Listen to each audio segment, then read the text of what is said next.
The Burial of the Rats by Bram Stoker.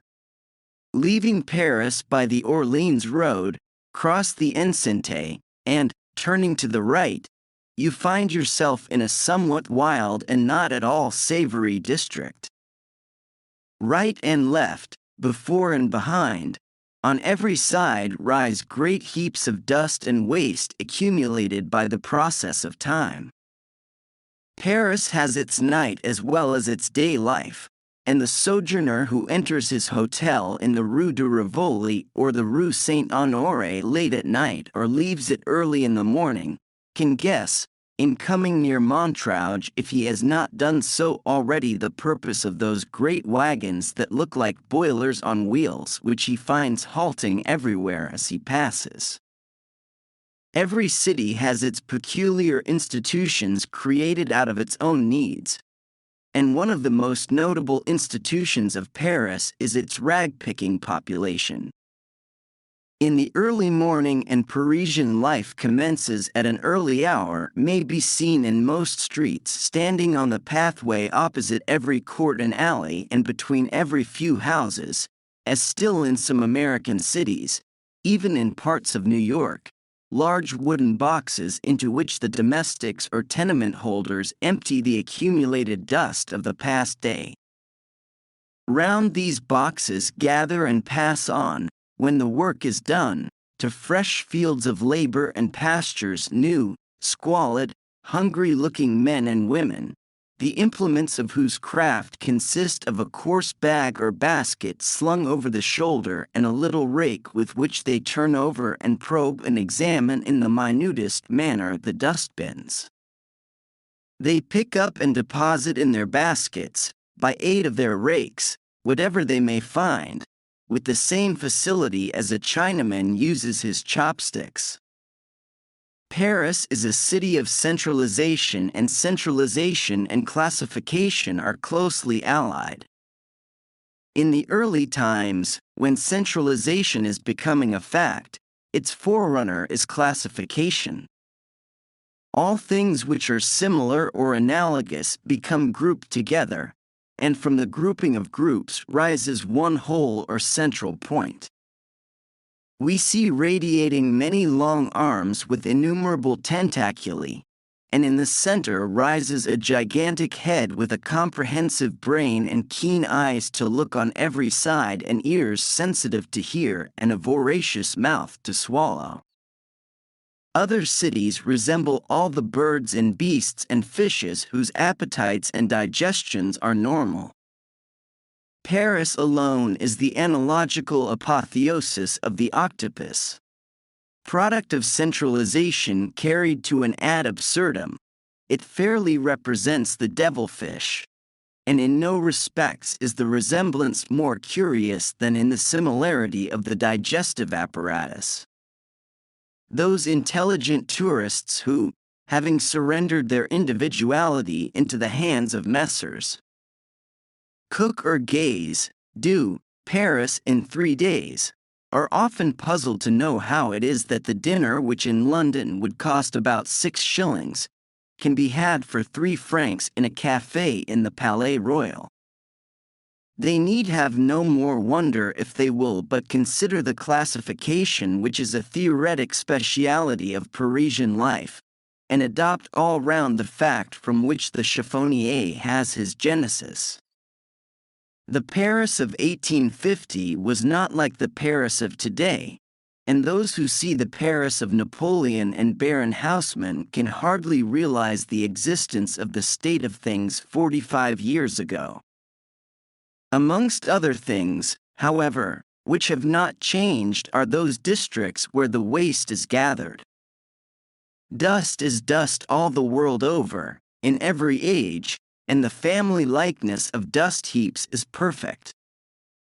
The traveler, therefore, who visits the environs of Montrouge can go back in fancy without difficulty to the year 1850. In this year I was making a prolonged stay in Paris. I was very much in love with a young lady who, though she returned my passion, so far yielded to the wishes of her parents that she had promised not to see me or to correspond with me for a year.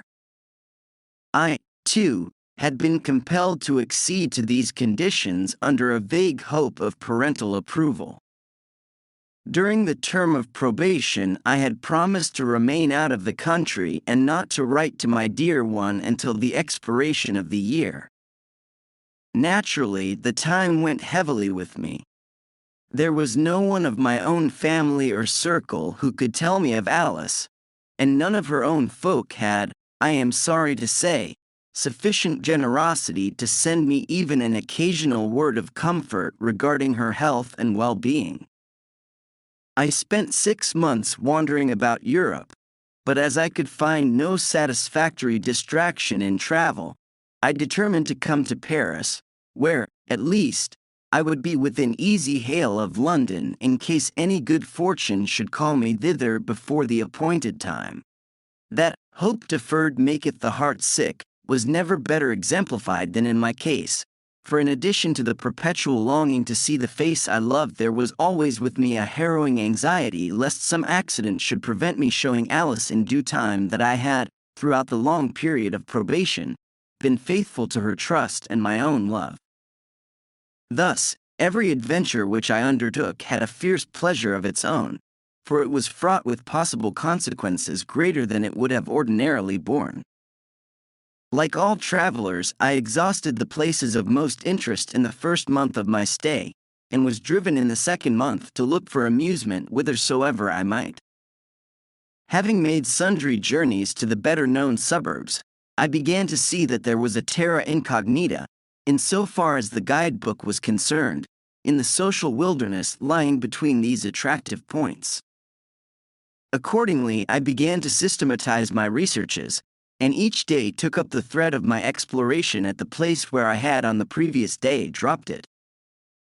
In process of time my wanderings led me near Montrouge, and I saw that hereabouts lay the Ultima Thule of social exploration, a country as little known as that round the source of the White Nile. And so I determined to investigate philosophically the chiffonnier, his habitat, his life, and his means of life. The job was an unsavory one, difficult of accomplishment, and with little hope of adequate reward. However, despite reason, obstinacy prevailed, and I entered into my new investigation with a keener energy than I could have summoned to aid me in any investigation leading to any end, valuable or worthy.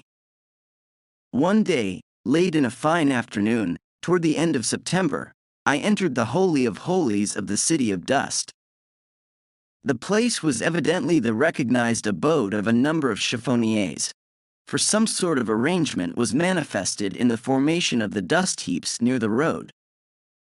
I passed amongst these heaps, which stood like orderly sentries, determined to penetrate further and trace dust to its ultimate location.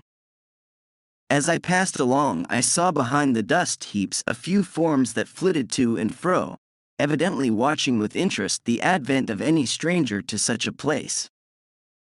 The district was like a small Switzerland, and as I went forward, my tortuous course shut out the path behind me.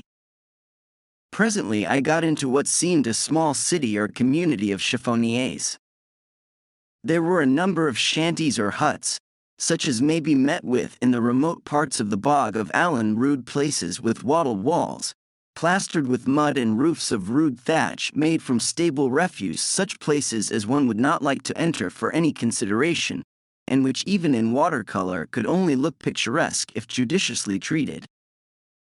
In the midst of these huts was one of the strangest adaptations, I cannot say habitations, I had ever seen.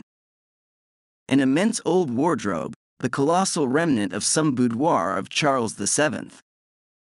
Or Henry II, had been converted into a dwelling house. The double doors lay open, so that the entire ménage was open to public view. In the open half of the wardrobe was a common sitting room of some 4 feet by 6, in which sat, smoking their pipes round a charcoal brazier, no fewer than 6 old soldiers of the First Republic, with their uniforms torn and worn threadbare. Evidently they were of the mauvais sujet class. Their blear eyes and limp jaws told plainly of a common love of absinthe, and their eyes had that haggard, worn look which stamps the drunkard at his worst, and that look of slumbering ferocity which follows hard in the wake of drink. The other side stood as of old, with its shelves intact, save that they were cut to half their depth, and in each shelf, of which there were 6, was a bed made with rags and straw. The half-dozen of worthies who inhabited this structure looked at me curiously as I passed, and when I looked back after going a little way, I saw their heads together in a whispered conference. I did not like the look of this at all, for the place was very lonely, and the men looked very, very villainous. However, I did not see any cause for fear, and went on my way, penetrating further and further into the Sahara. The way was tortuous to a degree, and from going round in a series of semicircles, as one goes in skating with the Dutch roll, I got rather confused with regard to the points of the compass. When I had penetrated a little way, I saw, as I turned the corner of a half-made heap, sitting on a heap of straw, an old soldier with threadbare coat.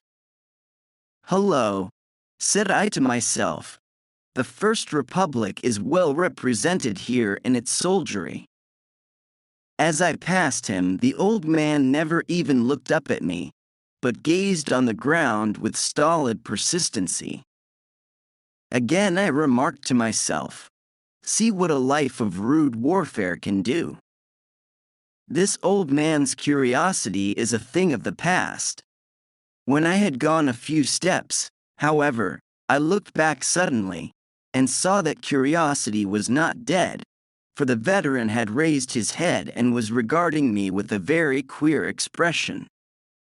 He seemed to me to look very like one of the 6 worthies in the press. When he saw me looking, he dropped his head, and without thinking further of him, I went on my way, satisfied that there was a strange likeness between these old warriors. Presently I met another old soldier in a similar manner. He, too, did not notice me whilst I was passing. By this time it was getting late in the afternoon, and I began to think of retracing my steps. Accordingly I turned to go back, but could see a number of tracks leading between different mounds and could not ascertain which of them I should take.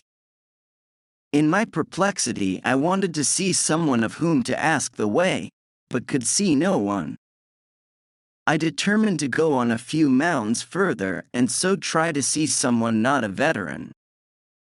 I gained my object, for after going a couple of 100 yards I saw before me a single shanty such as I had seen before with, however, the difference that this was not one for living in, but merely a roof with 3 walls open in front.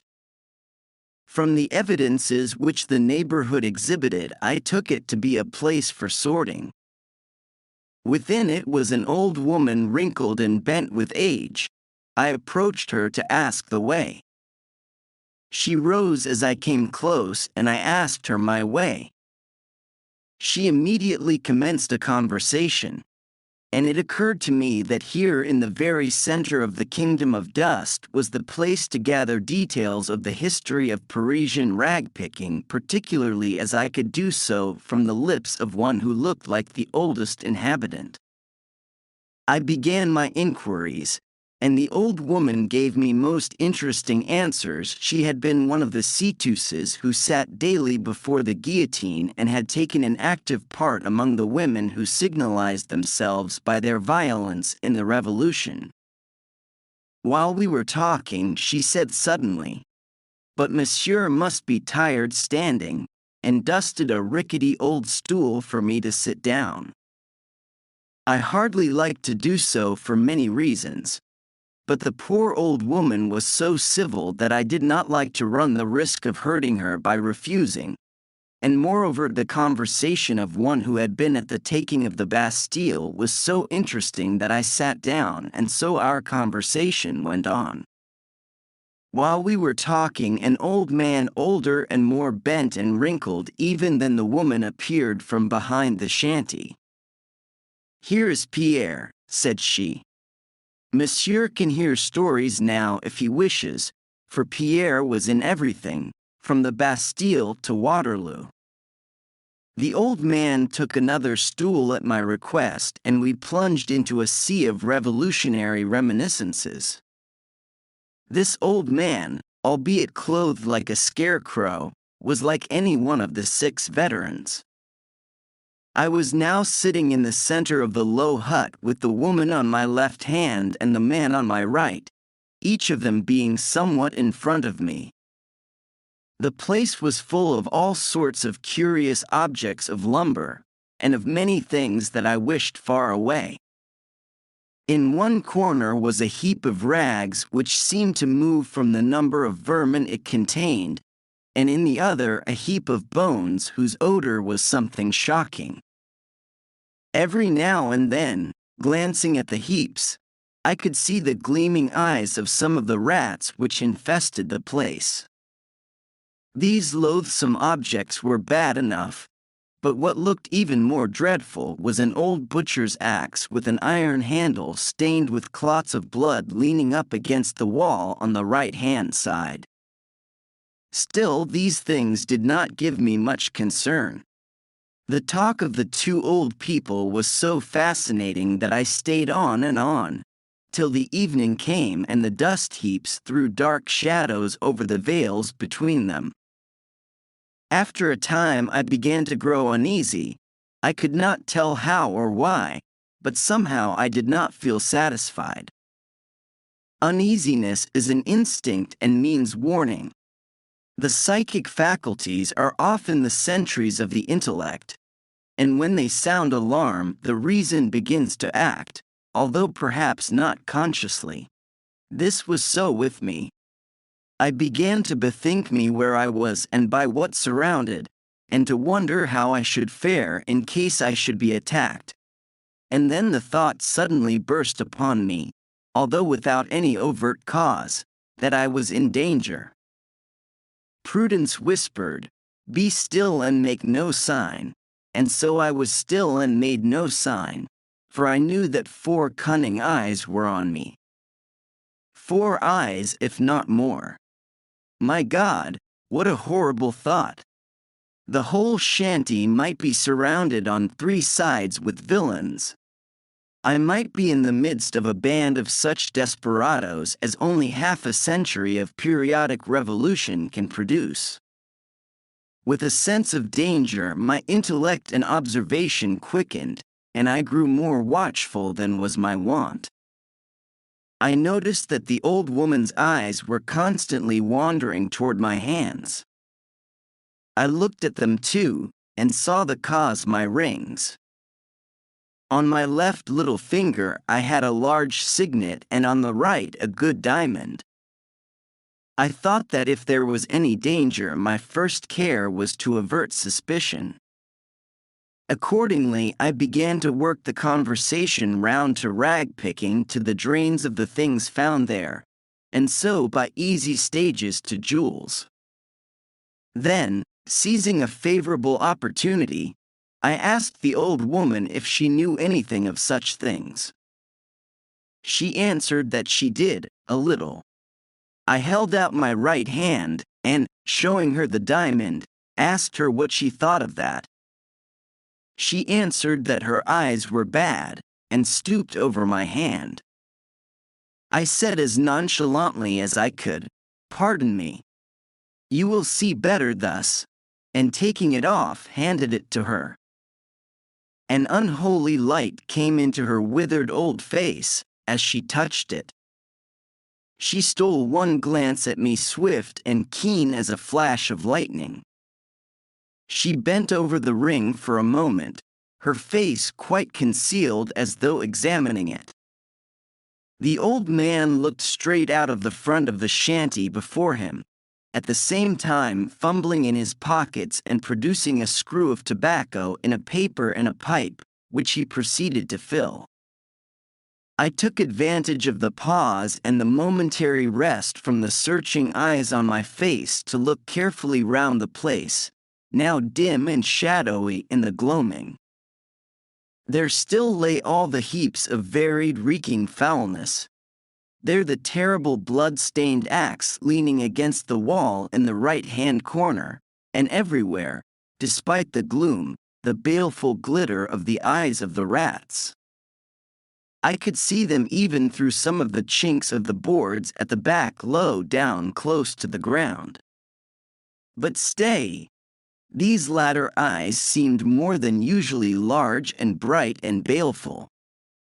For an instant my heart stood still, and I felt in that whirling condition of mind in which one feels a sort of spiritual drunkenness, and as though the body is only maintained erect in that there is no time for it to fall before recovery. Then, in another second, I was coldly calm, with all my energies in full vigor, with a self-control which I felt to be perfect and with all my feeling and instincts alert. Now I knew the full extent of my danger. I was watched and surrounded by desperate people. I could not even guess at how many of them were lying there on the ground behind the shanty, waiting for the moment to strike. I knew that I was big and strong, and they knew it, too. They knew also, as I did, that I was an Englishman and would make a fight for it, and so we waited. I felt, gained an advantage in the last few seconds, for I knew my danger and understood the situation. Now, I thought, is the test of my courage the enduring test. The fighting test may come later. The old woman raised her head and said to me in a satisfied kind of way, "A very fine ring, indeed a beautiful ring." Oh, me! I once had such rings, plenty of them, and bracelets and earrings. Oh, for in those fine days I led the town a dance. But they've forgotten me now. They've forgotten me. Why they never heard of me. Perhaps their grandfathers remember me, some of them. And she laughed a harsh, croaking laugh. And then I am bound to say that she astonished me, for she handed me back the ring with a certain suggestion of old-fashioned grace which was not without its pathos. The old man eyed her with a sort of sudden ferocity, half rising from his stool, and said to me suddenly and hoarsely, "Let me see." I was about to hand the ring when the old woman said, "No, no, do not give it to Pierre. Pierre is eccentric. He loses things, and such a pretty ring." "Cat," said the old man, savagely. Suddenly the old woman said, rather more loudly than was necessary, "Wait. I shall tell you something about a ring." There was something in the sound other voice that jarred upon me. Perhaps it was my hypersensitiveness, wrought up as I was to such a pitch of nervous excitement, but I seemed to think that she was not addressing me. As I stole a glance round the place, I saw the eyes of the rats in the bone heaps, but missed the eyes along the back.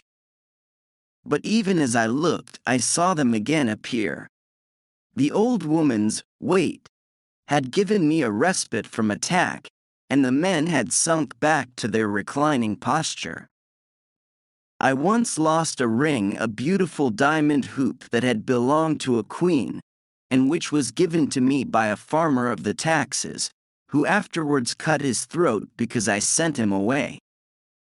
I thought it must have been stolen, and taxed my people, but I could get no trace.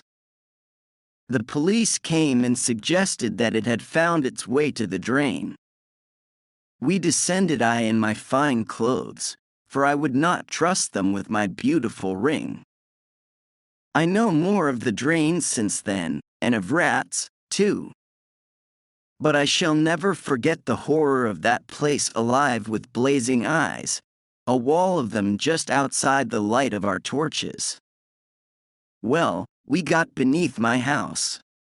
We searched the outlet of the drain, and there in the filth found my ring, and we came out. But we found something else also before we came.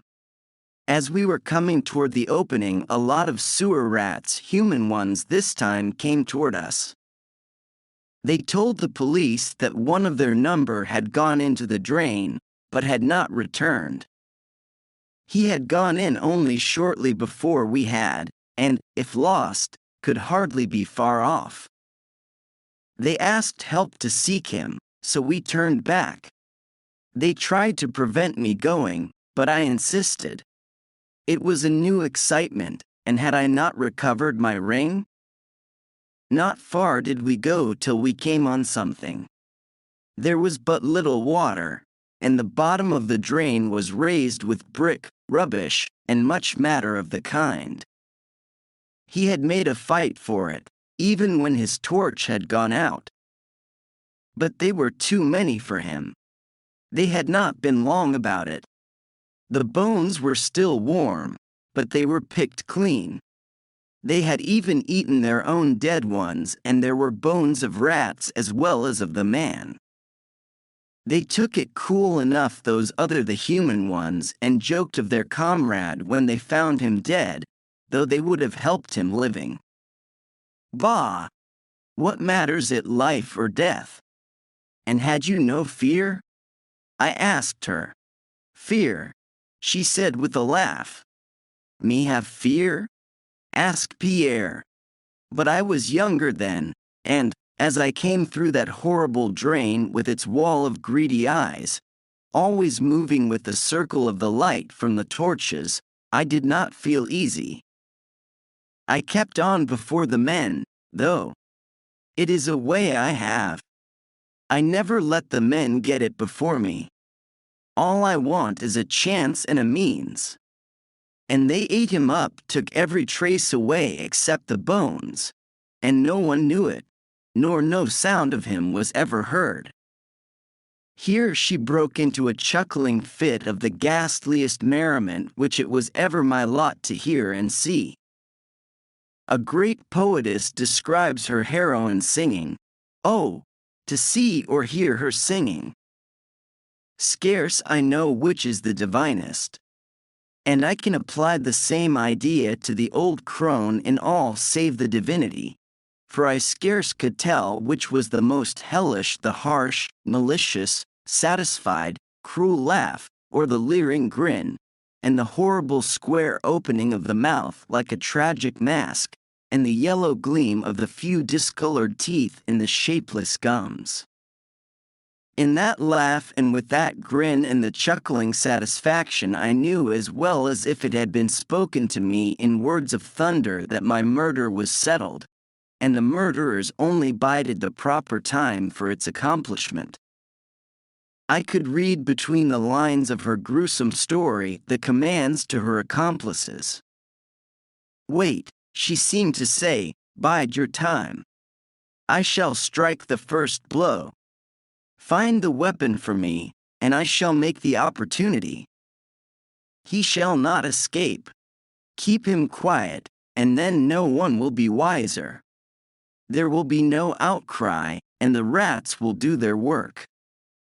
It was growing darker and darker. The night was coming. I stole a glance round the shanty, still all the same. The bloody axe in the corner, the heaps of filth, and the eyes on the bone heaps and in the crannies of the floor. Pierre had been still ostensibly filling his pipe.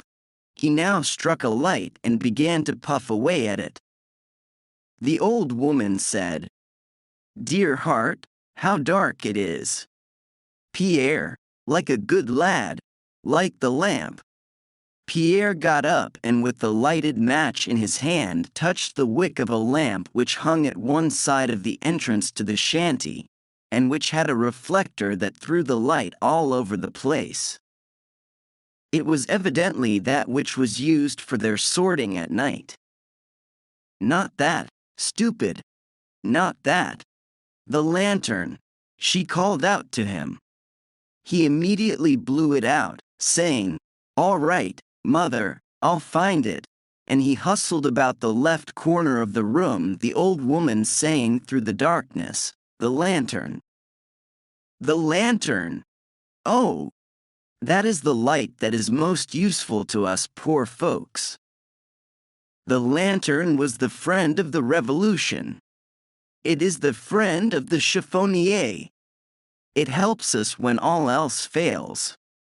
Hardly had she said the word when there was a kind of creaking of the whole place, and something was steadily dragged over the roof. Again I seemed to read between the lines of her words. I knew the lesson of the lantern. One of you get on the roof with a noose and strangle him as he passes out if we fail within. As I looked out of the opening, I saw the loop of a rope outlined black against the lurid sky. I was now, indeed, beset. Pierre was not long in finding the lantern.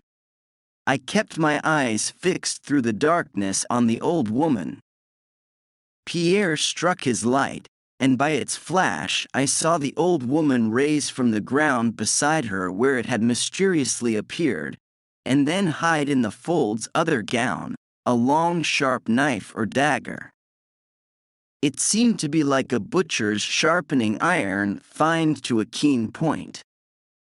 The lantern was lit. "Bring it here, Pierre," she said. "Place it in the doorway where we can see it. See how nice it is. It shuts out the darkness from us. It is just right. Just right for her and her purposes." It threw all its light on my face, leaving in gloom the faces of both Pierre and the woman, who sat outside of me on each side. I felt that the time of action was approaching, but I knew now that the first signal and movement would come from the woman, and so watched her. I was all unarmed, but I had made up my mind what to do. At the first movement I would seize the butcher's axe in the right-hand corner and fight my way out. At least, I would die hard. I stole a glance round to fix its exact locality so that I could not fail to seize it at the first effort, for then, if ever, time and accuracy would be precious. Good God! It was gone. All the horror of the situation burst upon me. But the bitterest thought of all was that if the issue of the terrible position should be against me, Alice would infallibly suffer. Either she would believe me false, and any lover, or anyone who has ever been one, can imagine the bitterness of the thought, or else she would go on loving long after I had been lost to her and to the world, so that her life would be broken and embittered, shattered with disappointment and despair. The very magnitude of the pain braced me up and nerved me to bear the dread scrutiny of the plotters. I think I did not betray myself. The old woman was watching me as a cat does a mouse.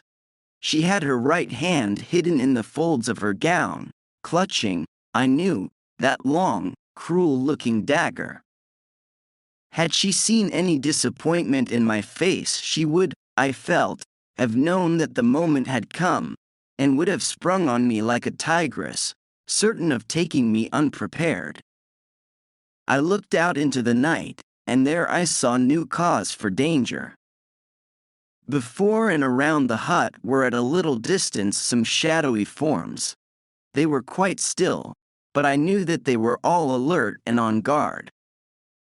Small chance for me now in that direction.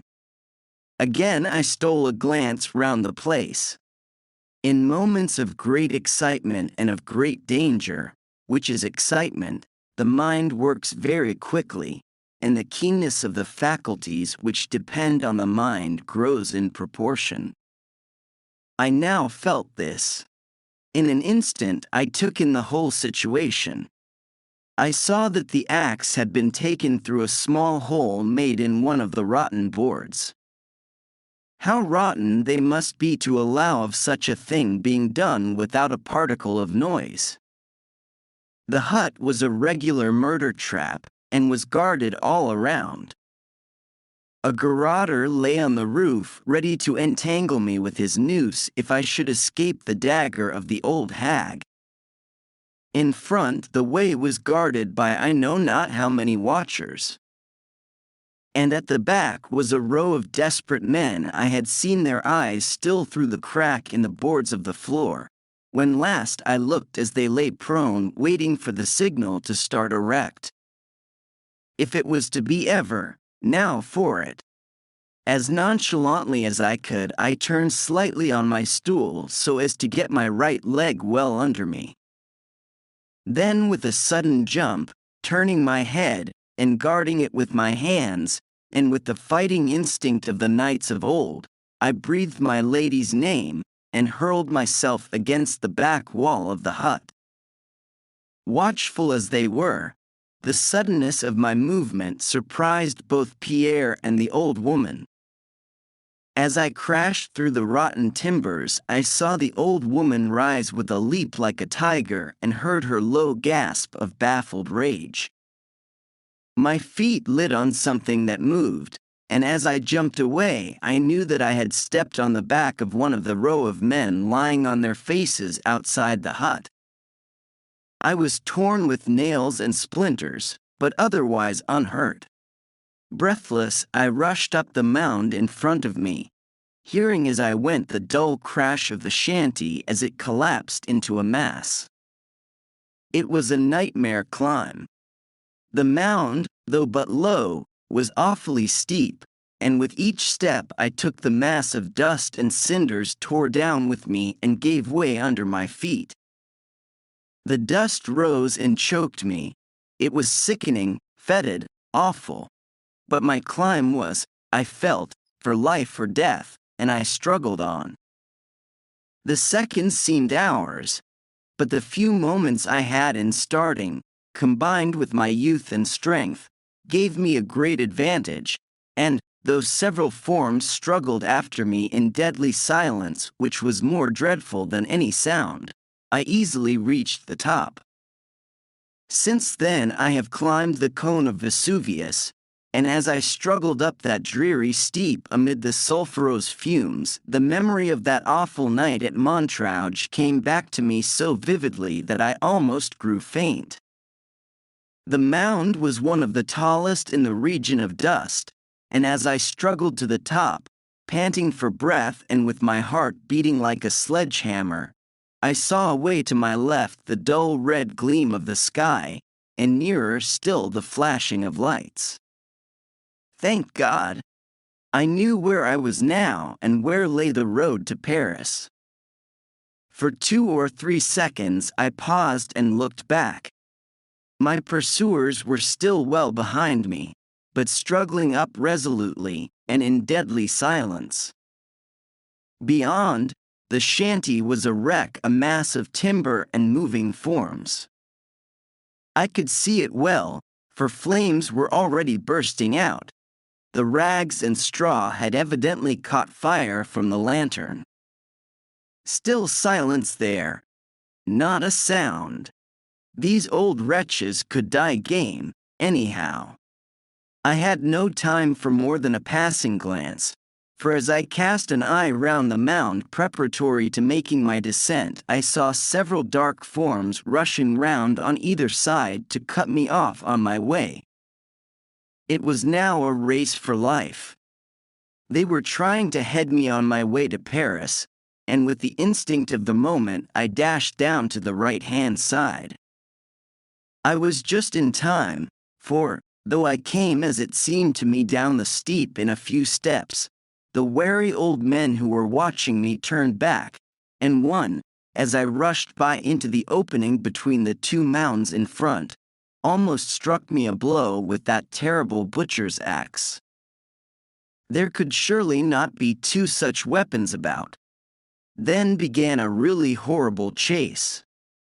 I easily ran ahead of the old men, and even when some younger ones and a few women joined in the hunt, I easily distanced them. But I did not know the way, and I could not even guide myself by the light in the sky, for I was running away from it. I had heard that, unless of conscious purpose, Hunted men turn always to the left, and so I found it now. And so, I suppose, knew also my pursuers, who were more animals than men, and with cunning or instinct had found out such secrets for themselves. For on finishing a quick spurt, after which I intended to take a moment's breathing space, I suddenly saw ahead of me 2 or 3 forms swiftly passing behind a mound to the right. I was in the spider's web now indeed. But with the thought of this new danger came the resource of the hunted, and so I darted down the next turning to the right. I continued in this direction for some 100 yards, and then, making a turn to the left again, felt certain that I had, at any rate, avoided the danger of being surrounded. But not of pursuit, for on came the rabble after me, steady, dogged, relentless, and still in grim silence. In the greater darkness the mounds seemed now to be somewhat smaller than before, although for the night was closing they looked bigger in proportion. I was now well ahead of my pursuers, so I made a dart up the mound in front. Oh, joy of joys! I was close to the edge of this inferno of dust heaps. Away behind me the red light of Paris in the sky, and towering up behind rose the heights of Montmartre, a dim light, with here and there brilliant points like stars. Restored to vigor in a moment, I ran over the few remaining mounds of decreasing size, and found myself on the level land beyond. Even then, however, the prospect was not inviting. All before me was dark and dismal, and I had evidently come on one of those dank, low-lying waste places which are found here and there in the neighborhood of great cities. Places of waste and desolation, where the space is required for the ultimate agglomeration of all that is noxious, and the ground is so poor as to create no desire of occupancy even in the lowest squatter. With eyes accustomed to the gloom of the evening, and away now from the shadows of those dreadful dust heaps, I could see much more easily than I could a little while ago. It might have been, of course, that the glare in the sky of the lights of Paris, though the city was some miles away, was reflected here. Howsoever it was, I saw well enough to take bearings for certainly some little distance around me. In front was a bleak, flat waste that seemed almost dead level, with here and there the dark shimmering of stagnant pools. Seemingly far off on the right, amid a small cluster of scattered lights, rose a dark mass of Fort Montrouge, and away to the left in the dim distance, pointed with stray gleams from cottage windows, the lights in the sky showed the locality of Bicetre. A moment's thought decided me to take to the right and try to reach Montrouge. There at least would be some sort of safety, and I might possibly long before come on some of the crossroads which I knew. Somewhere, not far off, must lie the strategic road made to connect the outlying chain of forts circling the city. Then I looked back. Coming over the mounds, and outlined black against the glare of the Parisian horizon, I saw several moving figures, and still away to the right several more deploying out between me and my destination. They evidently meant to cut me off in this direction, and so my choice became constricted. It lay now between going straight ahead or turning to the left.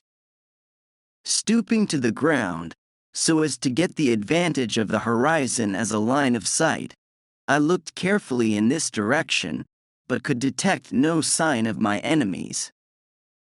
I argued that as they had not guarded or were not trying to guard that point, there was evidently danger to me there already. So I made up my mind to go straight on before me. It was not an inviting prospect, and as I went on the reality grew worse. The ground became soft and oozy, and now and again gave way beneath me in a sickening kind of way. I seemed somehow to be going down, for I saw around me places seemingly more elevated than where I was, and this in a place which from a little way back seemed dead level. I looked around, but could see none of my pursuers. This was strange, for all along these birds of the night had followed me through the darkness as well as though it was broad daylight. How I blamed myself for coming out in my light-colored tourist suit of tweed. The silence, and my not being able to see my enemies, whilst I felt that they were watching me, grew appalling, and in the hope of someone not of this ghastly crew hearing me, I raised my voice and shouted several times. There was not the slightest response. Not even an echo rewarded my efforts. For a while I stood stock still and kept my eyes in one direction. On one of the rising places around me I saw something dark move along, then another, and another. This was to my left, and seemingly moving to head me off. I thought that again I might with my skill as a runner elude my enemies at this game, and so with all my speed darted forward. Splash! My feet had given way in a mass of slimy rubbish, and I had fallen headlong into a reeking, stagnant pool. The water and the mud in which my arms sank up to the elbows was filthy and nauseous beyond description, and in the suddenness of my fall I had actually swallowed some of the filthy stuff, which nearly choked me and made me gasp for breath. Never shall I forget the moments during which I stood trying to recover myself, almost fainting from the fetid odor of the filthy pool, whose white mist rose ghost-like around. Worst of all, with the acute despair of the hunted animal when he sees the pursuing pack closing on him, I saw before my eyes whilst I stood helpless the dark forms of my pursuers moving swiftly to surround me. It is curious how our minds work on odd matters even when the energies of thought are seemingly concentrated on some terrible and pressing need. I was in momentary peril of my life. My safety depended on my action, and my choice of alternatives coming now with almost every step I took, and yet I could not but think of the strange dogged persistency of these old men. Their silent resolution, their steadfast, grim persistency even in such a cause commanded, as well as fear, even a measure of respect. What must they have been in the vigor of their youth? I could understand now that whirlwind rush on the bridge of Arcola, that scornful exclamation of the old guard at Waterloo. Unconscious cerebration has its own pleasures, even at such moments, but fortunately it does not in any way clash with the thought from which action springs. I realized at a glance that so far I was defeated in my object, my enemies as yet had won.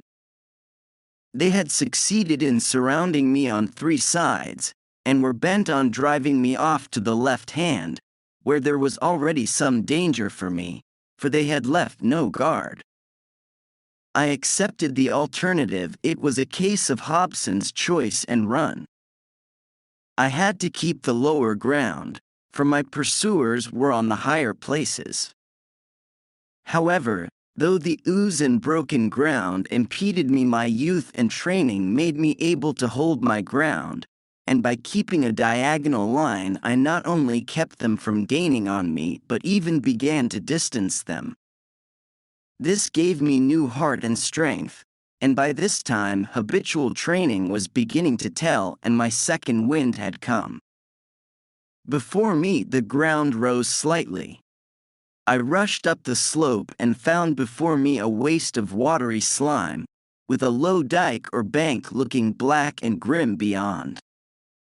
I felt that if I could but reach that dike in safety I could there, with solid ground under my feet and some kind of path to guide me, find with comparative ease a way out of my troubles. After a glance right and left and seeing no one near, I kept my eyes for a few minutes to their rightful work of aiding my feet whilst I crossed the swamp. It was rough, hard work, but there was little danger, merely toil, and a short time took me to the dike. I rushed up the slope exulting, but here again I met a new shock. On either side of me rose a number of crouching figures. From right and left they rushed at me. Each body held a rope. The cordon was nearly complete. I could pass on neither side, and the end was near. There was only one chance, and I took it. I hurled myself across the dike, and escaping out of the very clutches of my foes, threw myself into the stream. At any other time I should have thought that water foul and filthy, but now it was as welcome as the most crystal stream to the parched traveler. It was a highway of safety. My pursuers rushed after me. Had only one of them held the rope, it would have been all up with me, for he could have entangled me before I had time to swim a stroke. But the many hands holding it embarrassed and delayed them, and when the rope struck the water I heard the splash well behind me. A few minutes' hard swimming took me across the stream. Refreshed with the immersion and encouraged by the escape, I climbed the dike in comparative gaiety of spirits. From the top I looked back. Through the darkness I saw my assailants scattering up and down along the dike. The pursuit was evidently not ended, and again I had to choose my course. Beyond the dike where I stood was a wild, swampy space very similar to that which I had crossed. I determined to shun such a place, and thought for a moment whether I would take up or down the dike. I thought I heard a sound, the muffled sound of oars, so I listened, and then shouted. No response, but the sound ceased. My enemies had evidently got a boat of some kind. As they were on the upside of me, I took the down path and began to run. As I passed to the left of where I had entered the water, I heard several splashes, soft and stealthy, like the sound a rat makes as he plunges into the stream, but vastly greater. And as I looked, I saw the dark sheen of the water broken by the ripples of several advancing heads. Some of my enemies were swimming the stream also. And now behind me, up the stream, the silence was broken by the quick rattle and creak of oars. My enemies were in hot pursuit. I put my best leg foremost and ran on. After a break of a couple of minutes I looked back, and by a gleam of light through the ragged clouds I saw several dark forms climbing the bank behind me. The wind had now begun to rise, and the water beside me was ruffled and beginning to break in tiny waves on the bank. I had to keep my eyes pretty well on the ground before me, lest I should stumble, for I knew that to stumble was death. After a few minutes I looked back behind me. On the dike were only a few dark figures, but crossing the waste, swampy ground were many more. What new danger this portended I did not know, could only guess. Then as I ran, it seemed to me that my track kept ever sloping away to the right. I looked up ahead and saw that the river was much wider than before, and that the dike on which I stood fell quite away, and beyond it was another stream on whose near bank I saw some of the dark forms now across the marsh. I was on an island of some kind. My situation was now indeed terrible, for my enemies had hemmed me in on every side.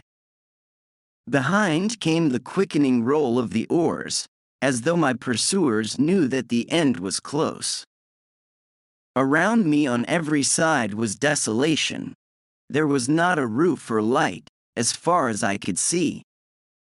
Far off to the right rose some dark mass, but what it was I knew not.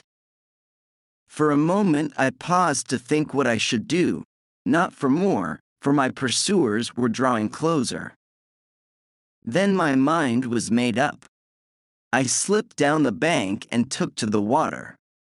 I struck out straight ahead, so as to gain the current by clearing the backwater of the island, for such I presume it was, when I had passed into the stream. I waited till a cloud came driving across the moon and leaving all in darkness. Then I took off my hat and laid it softly on the water floating with the stream, and a second after dived to the right and struck out under water with all my might. I was, I suppose, half a minute under water, and when I rose came up as softly as I could, and turning, looked back. There went my light brown hat floating merrily away. Close behind it came a rickety old boat, driven furiously by a pair of oars.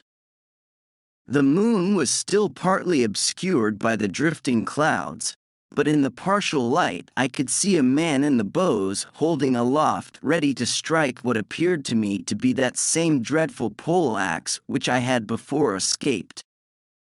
As I looked, the boat drew closer, closer, and the man struck savagely. The hat disappeared. The man fell forward, almost out of the boat.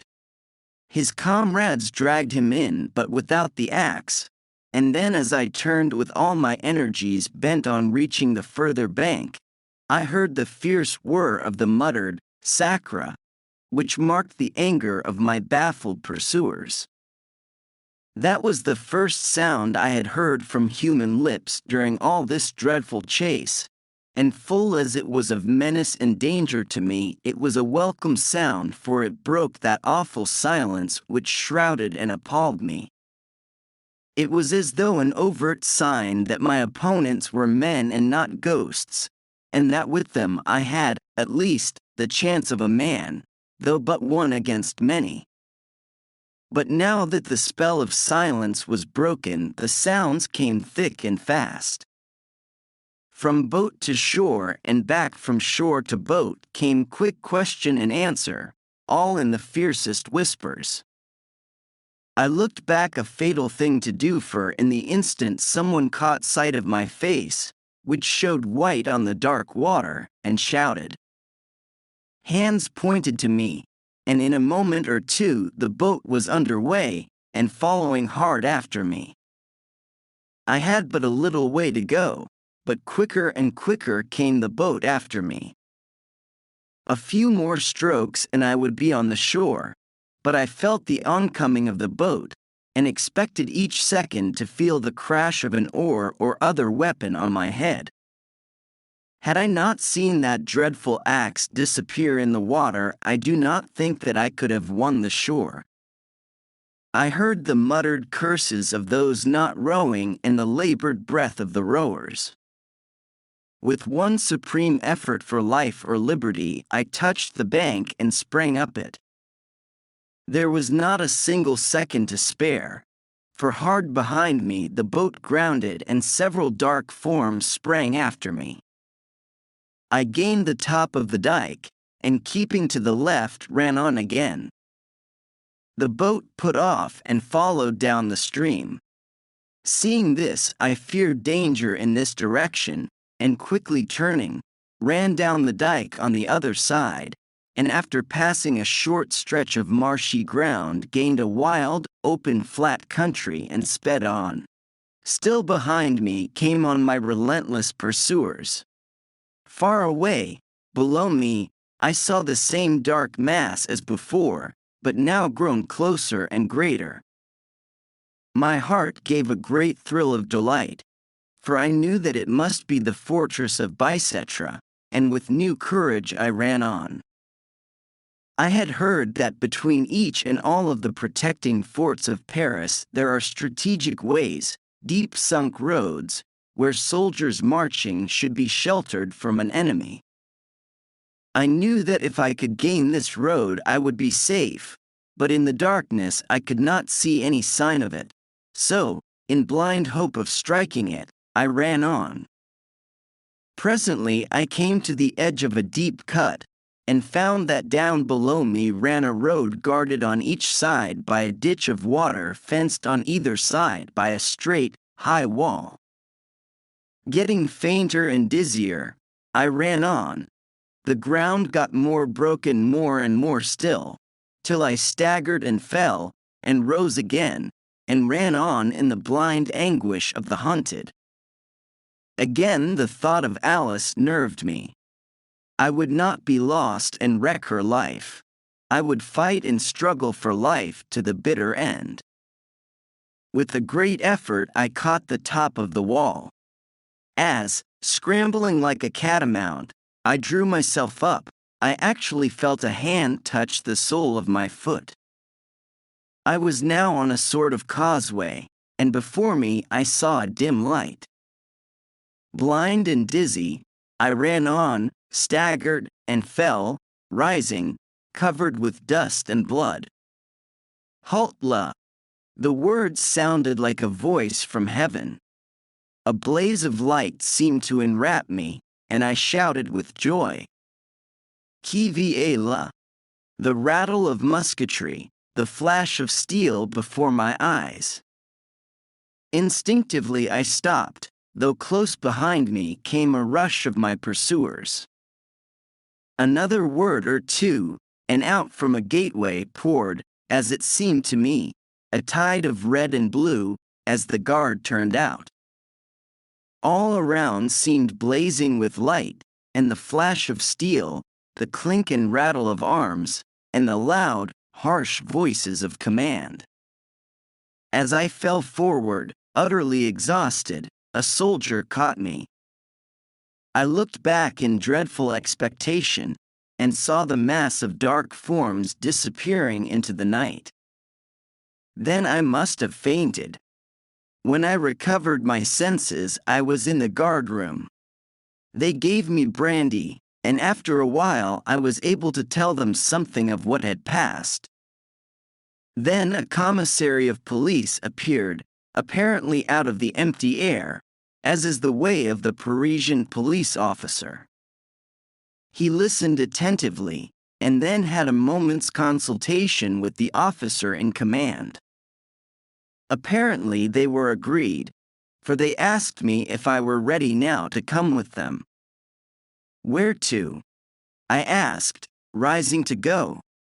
Back to the dust heaps.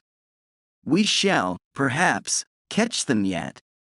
I shall try, said I. He eyed me for a moment keenly, and said suddenly, Would you like to wait a while or till tomorrow, young Englishman? This touched me to the quick, as, perhaps, he intended, and I jumped to my feet. Come now, I said, now, now. An Englishman is always ready for his duty. The commissary was a good fellow, as well as a shrewd one. He slapped my shoulder kindly. Brave garçon, he said. Forgive me, but I knew what would do you most good. The guard is ready. Come. And so, passing right through the guardroom, and through a long vaulted passage, we were out into the night. A few of the men in front had powerful lanterns. Through courtyards and down a sloping way we passed out through a low archway to a sunken road, the same that I had seen in my flight. The order was given to get at the double, and with a quick, springing stride, half run, half walk, the soldiers went swiftly along. I felt my strength renewed again, such is the difference between hunter and hunted. A very short distance took us to a low-lying pontoon bridge across the stream, and evidently very little higher up than I had struck it. Some effort had evidently been made to damage it, for the ropes had all been cut, and one of the chains had been broken. I heard the officer say to the commissary, "We are just in time." A few more minutes, and they would have destroyed the bridge. Forward, quicker still, and on we went. Again we reached a pontoon on the winding stream. As we came up, we heard the hollow boom of the metal drums as the efforts to destroy the bridge was again renewed. A word of command was given, and several men raised their rifles. "Fire!" A volley rang out. There was a muffled cry, and the dark forms dispersed. But the evil was done, and we saw the far end of the pontoon swing into the stream. This was a serious delay, and it was nearly an hour before we had renewed ropes and restored the bridge sufficiently to allow us to cross. We renewed the chase. Quicker, quicker we went towards the dust heaps. After a time we came to a place that I knew. There were the remains of a fire, a few smoldering wood ashes still cast a red glow, but the bulk of the ashes were cold. I knew the site of the hut and the hill behind it up which I had rushed, and in the flickering glow the eyes of the rats still shone with a sort of phosphorescence. The commissary spoke a word to the officer, and he cried, "Halt!" The soldiers were ordered to spread around and watch, and then we commenced to examine the ruins. The commissary himself began to lift away the charred boards and rubbish. These the soldiers took and piled together. Presently he started back, then bent down and rising beckoned me. "See," he said. It was a gruesome sight. There lay a skeleton face downwards, a woman by the lines, an old woman by the coarse fiber of the bone. Between the ribs rose a long spike-like dagger made from a butcher's sharpening knife, its keen point buried in the spine. "You will observe," said the commissary to the officer and to me as he took out his notebook, "that the woman must have fallen on her dagger. The rats are many here, see their eyes glistening among that heap of bones, and you will also notice," I shuddered as he placed his hand on the skeleton, "that but little time was lost by them, for the bones are scarcely cold." There was no other sign of anyone near, living or dead, and so deploying again into line the soldiers passed on. Presently we came to the hut made of the old wardrobe. We approached. In 5 of the 6 compartments was an old man sleeping so soundly that even the glare of the lanterns did not wake them. Old and grim and grizzled they looked, with their gaunt, wrinkled, bronzed faces and their white mustaches. The officer called out harshly and loudly a word of command, and in an instant each one of them was on his feet before us and standing at attention. "What do you hear?" "We sleep," was the answer. "Where are the other chiffoniers?" asked the commissary. "Gone to work."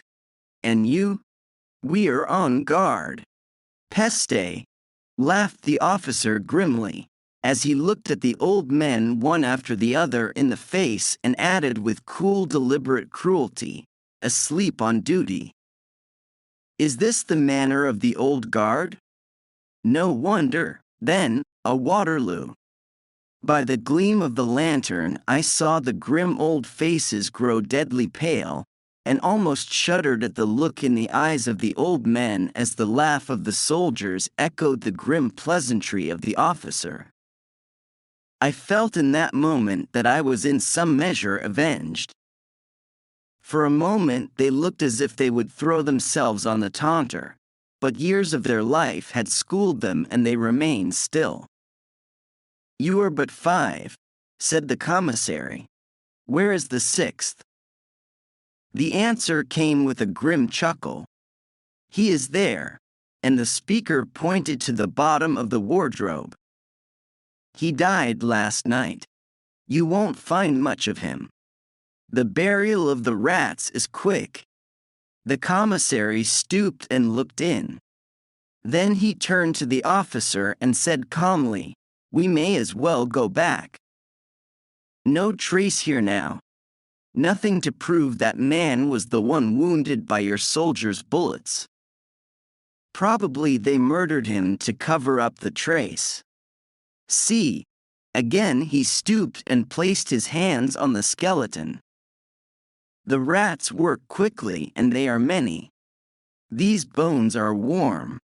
I shuddered, and so did many more of those around me. "Form," said the officer, and so in marching order, with the lantern swinging in front and the manacled veterans in the midst, with steady tramp we took ourselves out of the dust heaps and turned backward to the fortress of Bicetra.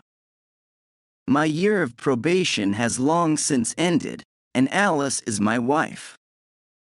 But when I look back upon that trying 12-month, one of the most vivid incidents that memory recalls is that associated with my visit to the city of dust.